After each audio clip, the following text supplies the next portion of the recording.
Hi అండి. దివాళీకి బొమ్మల కొలువు కోసం అని చెప్పి నేనైతే బొమ్మలు తీసుకుందామని షాపింగ్కి వెళ్ళినా అండి. సో ఇది వచ్చేసి మియాపూర్ రోడ్ సైడ్లో ఉందండి స్టోర్ అనేది. ఆ లేన్ మొత్తం ఈ బొమ్మలే అమ్ముతున్నారనమాట.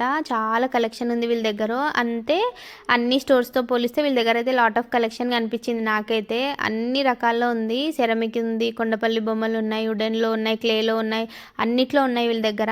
కాకపోతే వీళ్ళ దగ్గర నాకు నచ్చని విషయం ఏంటంటే వీళ్ళు బ్రదర్స్ అనుకుంటా అండి, 3-4 మెంబర్స్ ఉన్నారు. ఒక్కొక్క ప్రైస్ చెప్తున్నారు. ఇప్పుడు డాల్ ఉంది కదండి, ఒకరు 2000 అంటున్నారు, ఇంకొకరు వచ్చి 5000 అంటున్నారు, ఇంకొకరు వచ్చి ఏకంగా 10,000 అంటున్నారు. వాళ్ళ మధ్యనే అండర్స్టాండింగ్ లేదండి. వీళ్ళ దగ్గర చాలా తెలివిగా షాపింగ్ చేయాలి. ఎట్లా అంటే ఫస్ట్ నార్మల్గా మనం వెళ్ళిపోయి ఫస్ట్ అంతా ఒక రౌండ్ వేసుకొని మనకి ఏది నచ్చిందో అది వెళ్ళి నార్మల్గా సింపుల్గా అడగాలి. ఏదైనా నచ్చింది అని అంటే ఇంకా ఫస్ట్ చెప్పిన దానికంటే డబుల్ చెప్తున్నారండి వాళ్ళ ప్రైస్. నాకైతే అది నచ్చలేదు. అండ్ వీళ్ళ దగ్గర దీపాలు అన్నీ ఉన్నాయి, కానీ ఆ అండర్స్టాండింగ్ వాళ్ళ మధ్య లేదండి. నాకైతే మంచి అనిపించలేదు అసలు.